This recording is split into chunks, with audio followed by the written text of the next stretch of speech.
नए नवेली chapter poverty Indian economy class 12 की चैप्टर 4 पॉवर्टी आज हम करने जा रहे हैं। राइट। आई होप 3 चैप्टर हम इससे पहले सक्सेसफुली कंप्लीट कर चुके हैं। आप लोगों को हर पॉइंट हर टॉपिक अच्छे से समझ में आया होगा, ये होप करते हुए हम आगे बढ़ते हैं। इससे अलावा हम कर ही क्या सकते हैं। तो हम जस्ट इतना ही आशा कर सकते हैं कि आप लोग समझ रहे हैं।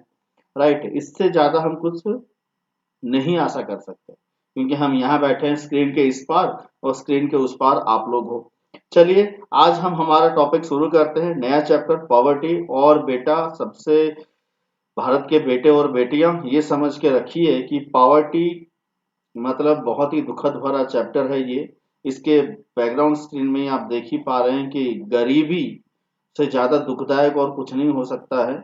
और भारत में जो प्रेजेंट सिचुएशन चल रही है, कोरोना का मार, ये कोरोना के मार के चलते भारत में ज्यादा से ज्यादा परेशान और ज्यादा से ज्यादा वल्नरेबल पीपल से बोलते हैं, ज्यादा अफेक्टेड होने वाले पीपल कौन है?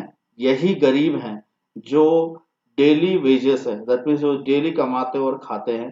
तो इसी के ऊपर ही आज हमारा ये चैप्टर है, जो हमको पढ़ना है, समझना है। गरीबी क्या है, गरीबी कैसे है, गरीबी का डेफिनेशन क्या है, लोग गरीब कैसे होते हैं, और गरीबी के लिए गवर्नमेंट ने क्या किया है, और हम आगे चल के किस तरीके का कंट्रीब्यूशन कर सकते हैं। तो चलिए हम आगे बढ़ते हैं, इस चैप्टर को देखते हैं।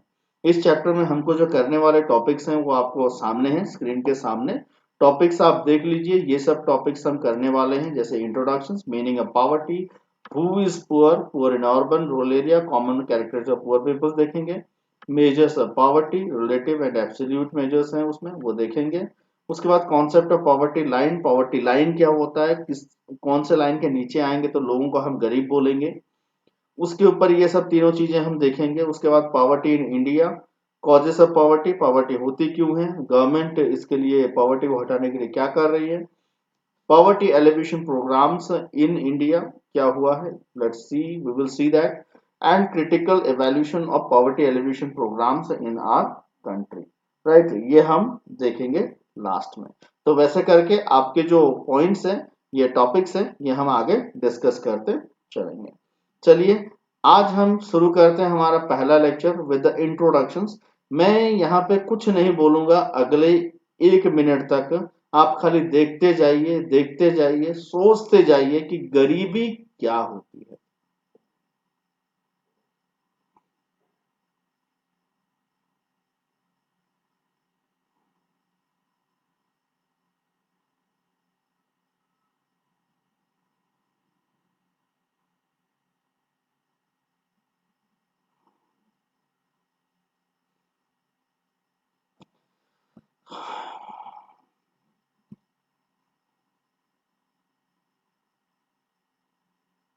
देख रहे हैं आप लोग, ये भारत की गरीबी है,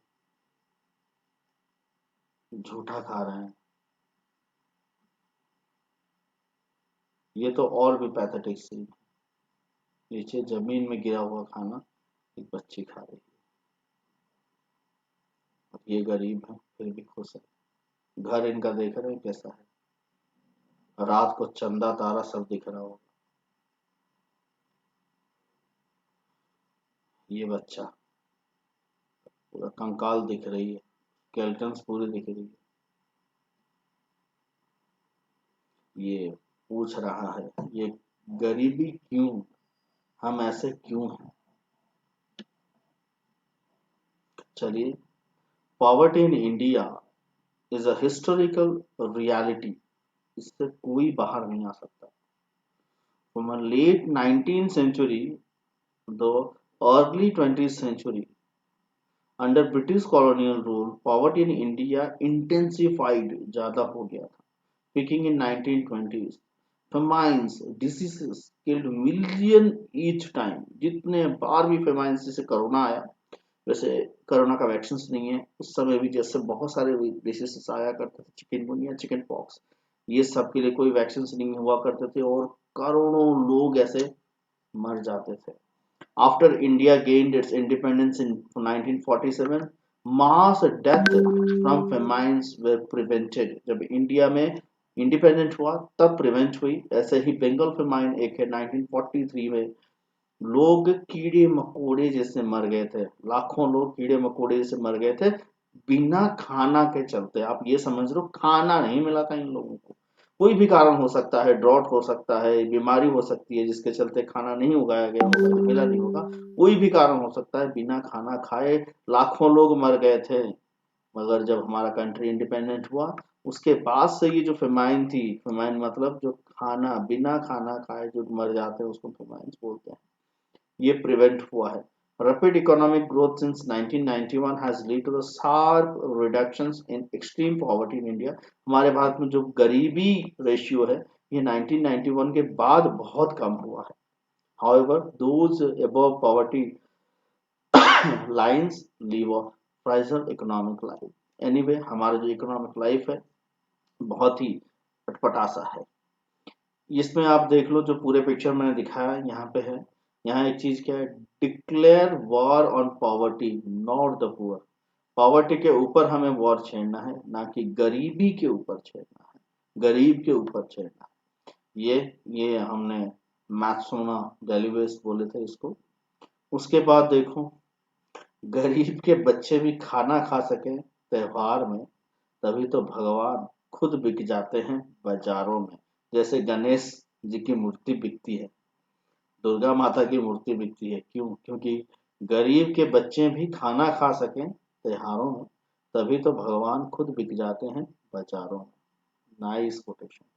और एक, जमीन जल चुकी है आसमां बाकी है, दर्शकों तुम्हारा इम्तिहान बाकी है, वो जो खेतों की मेढ़ों पर उदास बैठे हैं, उन्हीं की आंखों में अब तक ईमान बाकी है। बादलों अब तो बरस जाओ, सूखी जमीनों पर मकान गिरवी है और लगान बाकी है। ये एक गरीब किसान की है जो दिन भर मेहनत करता है, राइट। वैसे कुछ ऐसे जैसे आपको फील करानी है कि गरीबी क्या है, ये फील करेंगे तो चैप्टर को बहुत अच्छे से हम समझ पाएंगे। तो एनीवे, इस चैप्टर के इंट्रोडक्शन में हम आते हैं। In this In the previous chapter, we have studied that economic policies pursued by India after independence and the outcomes of these policies with relation to the various developmental indicators. जितने भी policies बनाए गए वो सब क्या, भारत को developmental indicator के लिए बनाए गए। जैसे एग्रीकल्चर में फूड प्रोडक्शन इंक्रीज की गई, इंडस्ट्रियल सेक्टर डेवलपमेंट हुआ, सर्विस सेक्टर डेवलपमेंट हुआ, वेरियस आईआईटीज हमारे कंट्री में 1960 में बनाए गए, ग्रीन रेवोल्यूशन लाए गए। ये सब चीजें भारत को डेवलप करने के लिए, गरीबी से कहीं ऊपर आने के लिए, गरीबी रेखा से हम ऊपर आए। Providing minimum basic needs to the people and reduction of poverty have been the major aims of independent India. जब हमारा भारत इंडिपेंडेंट हुआ, नेहरू जी के सामने सबसे बड़ा चैलेंज था कि भारत में जो गरीबी है, ये गरीबी को हम कैसे निपटे, लोगों को पास खाना कैसे पहुंचाए, जो बेसिक रिक्वायरमेंट्स है लोगों की उसको हम कैसे दे पाए। The 5-year plan have always stressed on upliftment of poor peoples and achieving of the minimum standard of living for all. हर जितने भी 5-year plan हमारे बने, हर 5-year plan में कहीं ना कहीं इसके ऊपर ज्यादा इंपॉर्टेंट दिया गया। जैसे मनरेगा लाया गया, जैसे BPL below poverty line, Antyodaya card, ये सब कहेगा कि मिनिमम जो उनकी स्टैंडर्ड ऑफ लिविंग है वो सब वो अचीव कर पाए। However, poverty is still one of the most serious problems from which the country is suffering. हमारा कंट्री नहीं सफर कर रहा है, पूरा वर्ल्ड सफर कर रहा है। लास्ट में थोड़ा देख लो, poverty is a challenge not only for India but for the entire world, as more than 1/5 of the world's poor. 1/5 of the world's poor, आप समझ लो 260 मिलियन, लगभग 26 लाख लोग भारत में गरीब है। 130 करोड़ जो जनता है उसमें 30 करोड़ आप मान लो लगभग क्या है, गरीब हैं। बाकी 100 करोड़ थोड़ा ऐसे ऊपर है, जैसे कोरोना का मार पड़ा, जितने प्राइवेट में नौकरी कर रहे थे वो सब गरीब हो गए। मतलब गरीबी वल्नरेबल है, कुछ गरीब हैं। सिर्फ 26, लगभग 26 से 30 करोड़ लोग ऐसे हमारे गरीब हैं। Live in India alone and are unable to meet even their basic needs. इसके साथ ये इंट्रोडक्शंस हैं। इसके बाद हम डिस्कस करेंगे हु इज पुअर, जैसे हम टॉपिक्स देखे थे वो सब हम डिस्कस करेंगे। Thank you very much for watching. Part 2 में हम डिस्कस करेंगे हमारा आगे का। Right, thank you very much for watching. Stay tuned, stay healthy.